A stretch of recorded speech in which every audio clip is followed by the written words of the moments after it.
Welcome to my YouTube channel. प्यारे बच्चों, आज हम कक्षा 10 की स्पर्श पाठ्य पुस्तक के पाठ 1 साखी, जो कि कबीर दास जी की रचित है, के बारे में पढ़ेंगे। तो आइए जानते हैं कबीर दास जी का संक्षिप्त परिचय। उनका पूरा नाम संत कबीर दास जी था।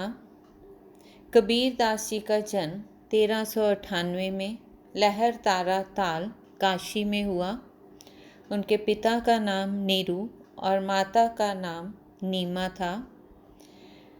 लोई उनकी पत्नी थी और उनके 2 बच्चे थे, कमाल पुत्र और कमाली पुत्री। उनकी मुख्य रचनाएं साखी, सबद, रामायणी के रूप में जानी जाती हैं। शिक्षा की अगर हम बात करें तो वे निरक्षर थे, यानी कि वे पढ़े लिखे नहीं थे। फिर भी उन्होंने दुनिया में जितनी भी बुराइयां हैं या कुछ अच्छी सीख देने वाली है, बुराइयों को दूर करके अच्छी सीख जो है हम तक पहुंचाने की चेष्टा की। उनकी मृत्यु 1518 में मगहर उत्तर प्रदेश में हुई। उनकी भाषा सदुकड़ी और पंचमेल खिचड़ी है।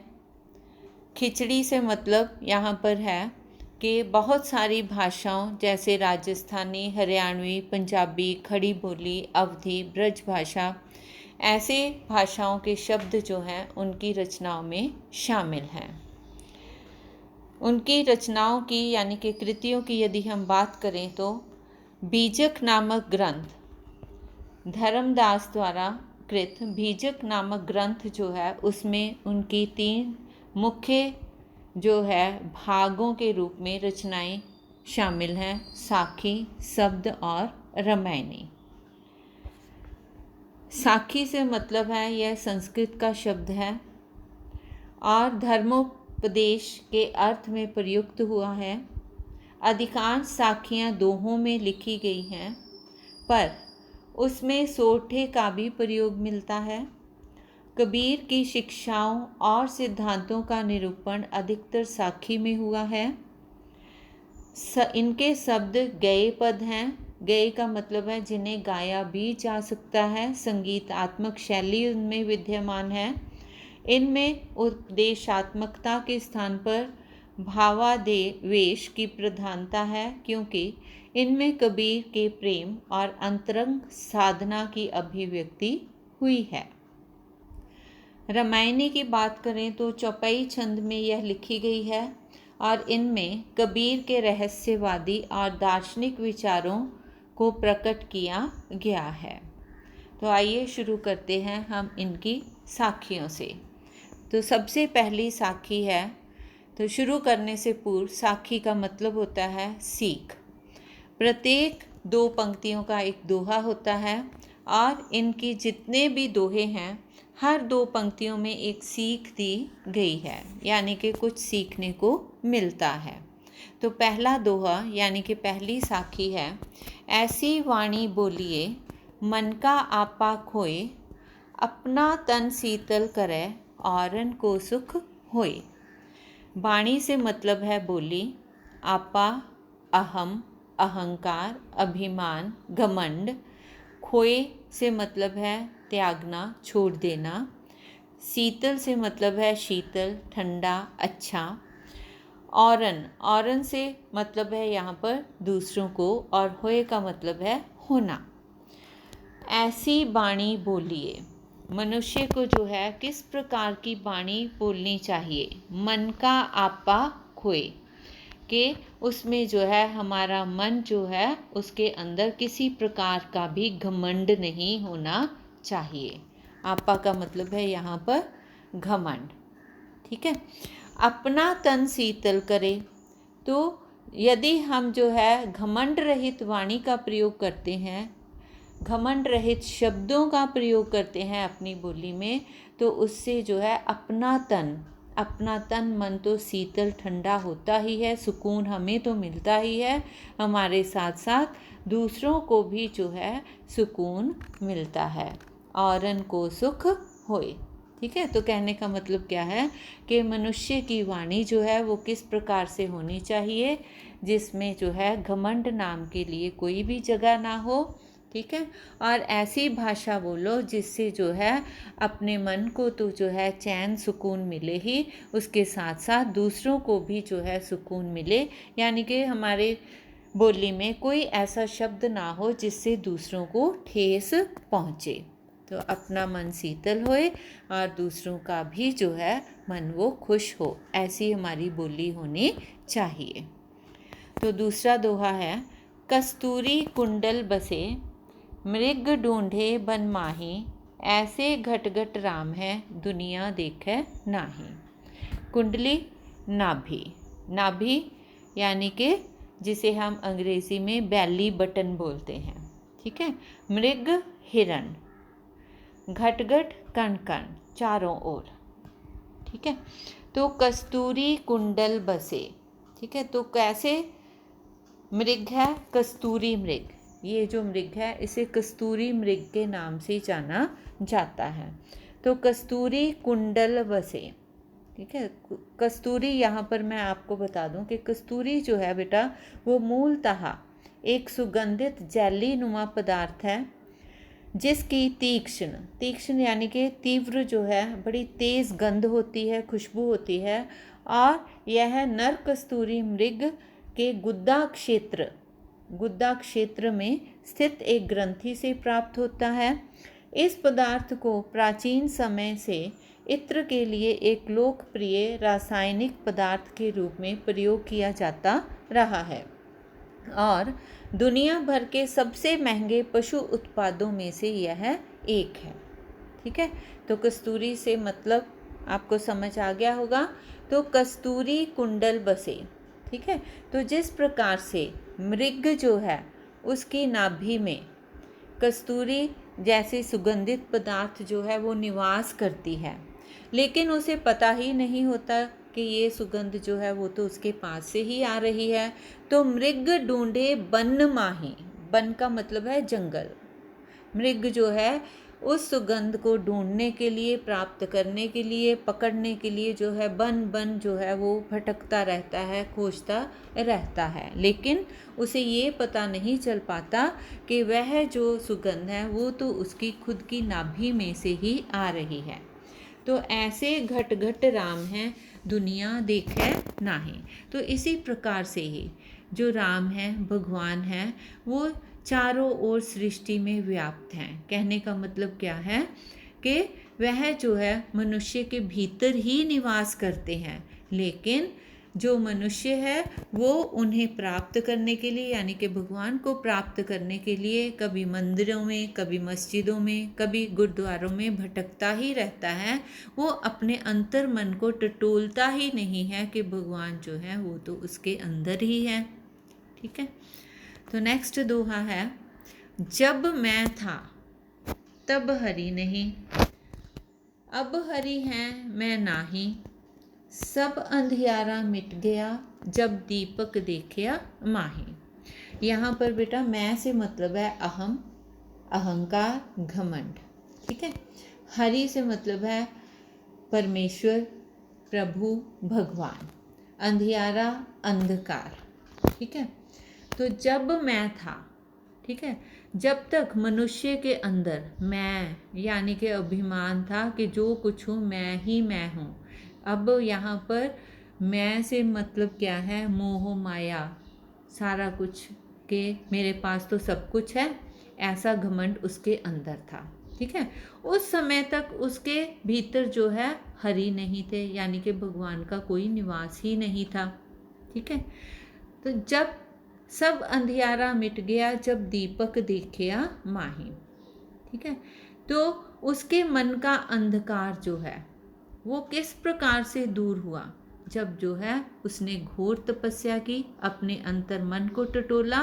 ठीक है, तो उसे जो है प्रभु की प्राप्ति हुई, और जैसे ही प्रभु की प्राप्ति हुई वैसे ही जो है उसके मन से घमंड रूपी जो अहंकार था वो दूर हो गया। यहाँ मैं आपको ये बता देना चाहती हूँ कि जिस प्रकार से एक म्यान जो है उसमें दो तलवारें एक साथ नहीं रह सकती हैं, यानी कि भगवान और घमंड जो है वो एक साथ जो है एक हृदय में निवास नहीं कर सकते हैं। ठीक है, क्योंकि तलवार के लिए एक ही तलवार के लिए म्यान बनी होती है, तो वो तलवार जो है एक ही उसमें जा सकती है। उसी प्रकार से ही हमारे हृदय में या तो भगवान का निवास होगा और या घमंड का निवास होगा। और घमंड दूर करने के लिए हमें अपने अंतरात्मा को जो है टटोलना पड़ता है, और वहीं पर ही जो है जब हम अपनी अंतरात्मा में देखते हैं तो हम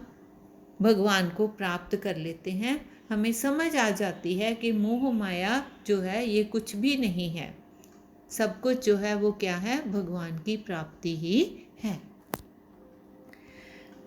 आगे दोहा है हमारा चौथा, सुखिया सब संसार है खाए अरु सोवे, दुखिया दास कबीर है जागे अरु रोवे। ठीक है, सुखिया से मतलब है सुखी, अरु से मतलब है अज्ञान रूपी अंधकार। ठीक है, यहाँ पर हम जो है अरु से मतलब और भी कह सकते हैं। सोवे, सोवे का मतलब है सोना, खाए का मतलब है खाना, जागे का मतलब है जागना, और रोवे का मतलब है रोना, दुखिया यानी कि दुखी। तो इस दोहे के माध्यम से कबीर जी जो है वो हमें क्या स्पष्ट करना चाहते हैं, सुखिया सब संसार है खाए अरु सोवे, कि इस संसार में कौन लोग सुखी हैं, जो केवल अपने बारे में ही सोचते हैं। ठीक है, अपने लिए ही काम करते हैं, अपने लिए ही जीते हैं। ऐसे लोग जो हैं वे केवल अपने बारे में सोचते हुए खाया पिया और सो गए, यानी कि मस्त व्यक्ति हैं, दूसरों की उन्हें कोई चिंता ही नहीं है। दूसरी ओर कौन लोग दुखी हैं, कबीर दास जैसे लोग दुखी हैं, जो कि दिन रात दूसरे लोगों की चिंता करने में लगे रहते हैं, उनके कष्टों को जानने की कोशिश करते हैं और फिर उनका निवारण करने की कोशिश करते रहते हैं। ऐसे ही वे जो है उनके दुखों को दूर करने में जब लगे रहते हैं तो वे जागे अरु रोवे, वे दिन रात जो हैं वे जागते भी रहते हैं और रोते भी रहते हैं कि किस प्रकार से जो है वो उन लोगों के कष्टों को दूर कर पाएंगे और भगवान को जो है प्राप्त भी कर पाएंगे। नेक्स्ट है, विरह भुवंगम तन बसे, मंत्र न लागे कोई, राम वियोगी ना जीवे, जीवे तो बौरा हुए। ठीक है, तो यहाँ पर जो है बेटा कबीर दास जी वो क्या कहना चाहते हैं कि जो दुख होता है, विरह होती है, वो किसके समान होती है, सांप के समान होती है। ठीक है, कि जिस प्रकार के से सांप के अंदर जो विष होता है वो हमेशा ही जो है उसके अंदर वो चलता ही रहता है जब तक वो किसी को काट नहीं लेता। ठीक है, उसी प्रकार से ही विरह जो है, दुख जो है, वो किसी के शरीर में उस सांप के समान है जिस पर किसी भी मंत्र का जो है कोई भी प्रभाव नहीं पड़ता है। उसे कोई कुछ भी बोली जाए तो उस पर उसका कोई असर नहीं होता है।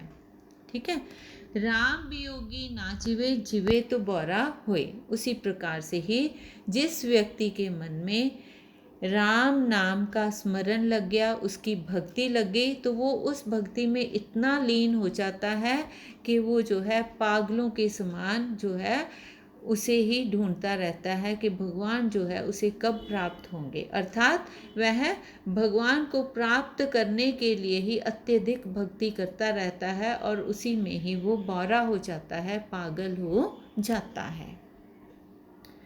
तो नेक्स्ट दोहा है हमारा, निंदक नेड़ा राखिए, आंगन कुटी बंधाए, बिन साबुन पानी बिना, निर्मल करे सुभाए। ठीक है, निंदक, निंदक कौन होता है, आलोचना करने वाला, निंदा करने वाला, अर्थात हमारी बुराइयों को बताने वाला। नेड़ा, नेड़ा का मतलब है निकट, पास। आंगन, घर का आंगन। ठीक है, तो साबन, साबुन, निर्मल साफ करना, स्वच्छ करना। सुभाए स्वभाव, निंदक नेड़ा राखिए। ठीक है, निंदक कौन है यहाँ पर? आलोचना करने वाला व्यक्ति। कौन होता है? जो हमारी बुराइयों को, हमारी कमियों को हमें बता सके। ऐसे व्यक्ति को कबीरदास जी कहते हैं कि हमें हमारे घर के आंगन में, अपने पास ही, निकट ही, अपनी कुटी में जो है बांध कर रखना चाहिए, अर्थात उसे अपने हमेशा नज़दीक करीब रखना चाहिए। क्योंकि बिन साबुन पानी बिना, ठीक है, पानी और साबुन के बिना जो है वो हमारे स्वभाव को क्या कर देता है? निर्मल कर देता है, अच्छा बना देता है। क्योंकि जिस प्रकार से पानी और साबुन जो है वे शरीर की मैल को जो है उतारने के लिए जो है लाभदायक होते हैं, उसी प्रकार से ही जो निंदक व्यक्ति है, आलोचक व्यक्ति है, यदि वो हमारे पास, हमारी कुटी में, हमारे आंगन में रहता है, तो वो जो है किसका काम करता है? उस साबुन और पानी का काम करता है, जो हमेशा ही हमारी कमियों को बताता रहता है, और उससे हमें हमारी कमियां पता चल जाती हैं और हम अपनी कमियों को दूर करते हुए अपने स्वभाव को निर्मल, अच्छा बना लेते हैं। तो नेक्स्ट दोहा है, पोथी पढ़ पढ़ जग मुआ, पंडित भया न कोय, एकै अशीर पीव का, पढ़े सो पंडित होय।